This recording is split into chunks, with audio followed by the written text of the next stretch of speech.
ہوتا ہے ایک نگاہ اگر ان کے ولی کی جو تاثیر ہوتی ہے تو ہزاروں کی تقدیر بھی بدل جاتی ہے. وہ اولیاء اللہ ہے. ہماری گناہگار زبان سے ہم کیا بیان کر سکتے ہیں ان کی شان کو, ان کے اذکار کو.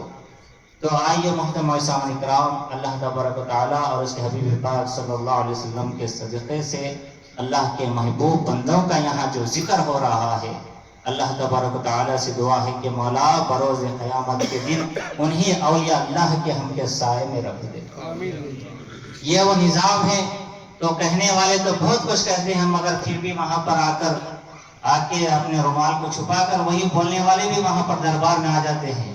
یہ تو دیکھے ہوں گے, مگر آ کر پھر بھی حضرت کے پاس سلام عرض کرتے ہیں. مگر یاد رکھو کہنے والوں, یہ بھی سنو وہاں سے فیض حاصل نہیں ہوتا.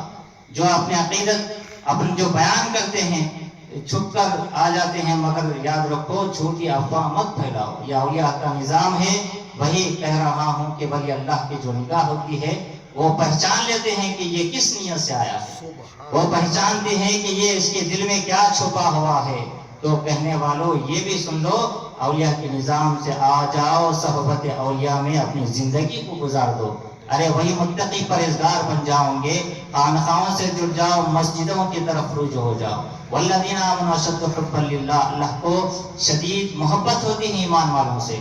کیوں کہ ایک بزرگ فرماتے ہیں, ایک شخص سے کہتے ہیں کہ جنت 2 قدم پر لکھی گئی. وہ کیسے؟ وَأَمَا مَنْ خَافَ مَقَامَ رَبِّهِ, اللہ تبارک و تعالیٰ کے سامنے کھڑے ہونے سے ڈرے, یعنی کہ سجدہ ریز ہو جائے, رکوع کرے, سجود کرے اور یہ اللہ سے محبت کرے. وَأَمَا مَنْ خَافَ مَقَامَ رَبِّهِ وَنَهَى النَّفْسَ عَنِ الْهَوَىٰ, اپنی نفس کی خواہشات کو ختم کرے تو بے شک اس کے لیے جنت ہی ٹھکانہ لکھ دیا گیا ہے. تو وہ بزرگ فرمانے لگتے ہیں کہ ایک قدم اپنی نفس کی خواہشات کو ختم کرے تو دوسرا قدم جنت میں ہوگا. دوسرا قدم ہمارا جنت میں ہوگا.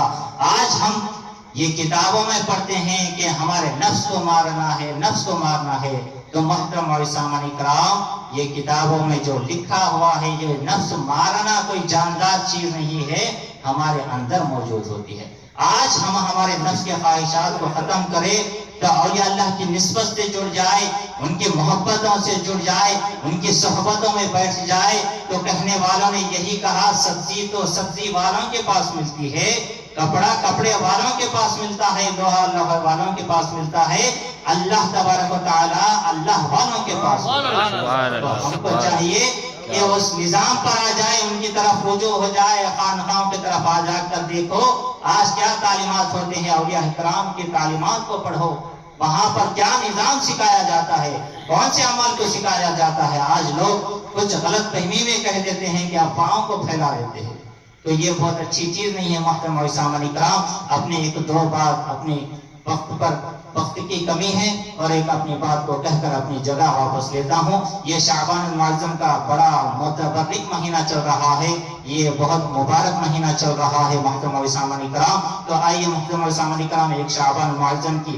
ایک فضیلت بیان کر کر اپنی بات کو ختم کرتا ہوں. تو دیکھیے محترم اور سامعین کرام, اولیاء کرام کے نظام کو جڑ جاؤ, ان کی صحبت میں گزارو, اپنی زندگی متقی پرہیزگار میں گزار دیجیے, سجدہ ریز ہو جائے. وَأَمَا مَنْ خَافَ مَقَامَ رَبِّهِ وَنَهَى النَّفْسَ عَنِ الْهَوَىٰ, اپنی نفس کی خواہشات کو ختم کرے. فَإِنَّ الْجَنَّةَ هِيَ الْمَأْوَىٰ, بے شک ہمارے لیے جنت ہے ٹھکانہ لکھ دی گیا ہے. اسی طرح ایک حکایت کو اپنے بیان کر کر اپنی بات کو ختم کرتا ہوں. بادشاہ ایک علل اعلان کرتا ہے, کہتا ہے کہ میرے پاس بہت بڑا باغ ہے اور اس میں ایک اعلیٰ سے اعلیٰ ترین پھل لگے ہوئے ہیں, اگر مجھے وہ توڑ کر لا دے تو میں اس کے لیے اعلیٰ سے اعلیٰ انعام رکھ دوں گا. ارے بس وہ اعلان کرنا تھا کہ تمام لوگ جمع ہو گئے. ایک شخص کہتا ہے کہ میں تمہیں اعلیٰ سے اعلیٰ پھل لا کر دوں گا. تو دیکھیے محترم سامعین کرام, ہماری زندگی کدھر جا رہی ہے. ارے ہم وہ مہلت زندگی میں ہماری زندگیوں کو گزار رہے ہیں اور ہماری زندگی کس طرح رجوع ہو رہی ہے دیکھیے. تو وہ اعلان کرنا تھا کہ ایک شخص آ کر وہ ٹوکری لے کر کہتا ہے کہ میں تو بہت بڑا انعام تمہارے لیے لاؤں گا اور اعلیٰ سے اعلیٰ ترین پھل کو توڑ کر لے کر آؤں گا. ارے بس اتنا کہنا تھا, مگر وہ بادشاہ ایک شرط یہ رکھتا ہے, اگر تم ایک صف میں جاؤ گے, اگر وہ پھل توڑ کر لا لو گے تو واپس تم دوسرے صف میں نہیں جا سکتے.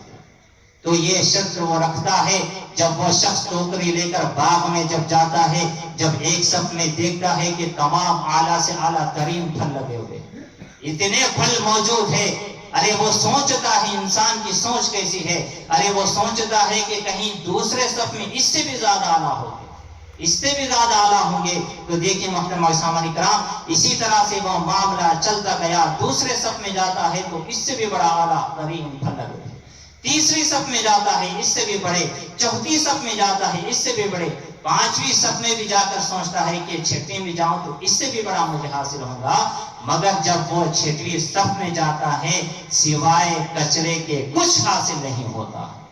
تو آج ہماری زندگی مہلک زندگی میں ہم گزار رہے ہیں کہ آج سوچتے ہیں کہ نماز پڑھ لوں گا، نہیں کل پڑھ لیتا ہوں، کہ آج سوچتے ہیں کہ کل خدمت عقل کر لوں گا، کہ نہیں پرسوں کر لوں گا، اسی لیے ہماری زندگی سوچ میں چلی جا رہی ہے۔ آج سوچتا ہوں کہ نہیں خانقاہ کو آ جاؤں گا، نہیں کل چلے آتے ہیں۔ تو دیکھیے محترم سامعین کرام، ہماری زندگی مہلتی زندگی میں ہماری زندگیوں کو گزار رہے ہیں، تو یاد رکھیں، ارے جس وقت ہم کو موت آئیں گی، جب کلمہ نصیب ہوگا، تو یاد رکھیں اس سے پہلے ہماری زندگی کو ہم سدھارتے چلے جائیں۔ تو آئیے محترم سامعین کرام، شعبان المعظم کی چند فضیلتیں بیان کرتا ہوں۔ شعبان 5 حروف کی تعداد سے نکالا گیا ہے۔ شعبان جس پر اللہ تبارک و تعالی شرف حاصل کرتا ہے بندے پر اور گناہوں کو معاف کر دیا جاتا ہے، یہ وہ متبرک مہینہ ہے۔ میرا آقا علیہ الصلوۃ والسلام ارشاد فرماتے ہیں، شعبان المعظم میرا مہینہ ہے، رجب اللہ تبارک و تعالی کا مہینہ ہے، رمضان الکریم میری امت کا مہینہ ہے۔ ارے یہ وہ مہینہ ہے شعبان المعظم جس میں نیکی کو تقسیم کر دیا جاتا ہے، یہ وہ متبرک مہینہ ہے جو نیکیوں کو تقسیم کر دیا جاتا ہے، اور رمضان المبارک وہ مہینہ ہے جس میں گناہوں کو جلا دیا جاتا ہے۔ تو یہ میرا آقا علیہ الصلوۃ والسلام کے شعبان المعظم کی یہ جو متبرک مہینہ ہے، ام المؤمنین حضرت عائشہ صدیقہ رضی اللہ تعالی عنہ بیان کرتی ہے کہ یا رسول اللہ صلی اللہ علیہ وسلم، میں نے دیکھا کہ آپ شعبان المعظم میں کثرت سے روزوں کا اہتمام کرتے ہیں، یہ کیا ماجرا ہے؟ تو میرا آقا علیہ الصلوۃ والسلام ارشاد فرماتے ہیں کہ اے عائشہ سنو، میں روزوں کا اہتمام اس لیے کرتا ہوں، ارے یہ وہ شعبان المعظم کا مہینہ ہے جس میں فرشتوں کا نزول ہوتا ہے اور اپنے فہرست کو لکھ دیے جاتے ہیں، اور رجسٹر کو لکھنا ہے کہ تمام دنیا کے آدم جو اس سال پیدا ہوں گے وہ تمام آدم اولاد کو لکھ دیا جاتا ہے، اور ہمارے تقدیروں کو بھی لکھ دیا جاتا ہے، ہماری قسمت کو بھی لکھ دیا جاتا ہے۔ اگر میری جو تقدیر لکھے اور میں روزے کی حالت میں ہوتا ہوں، جب میرے فہرست میں جب نام لکھے تو میں روزوں سے لکھ دیا جاؤں۔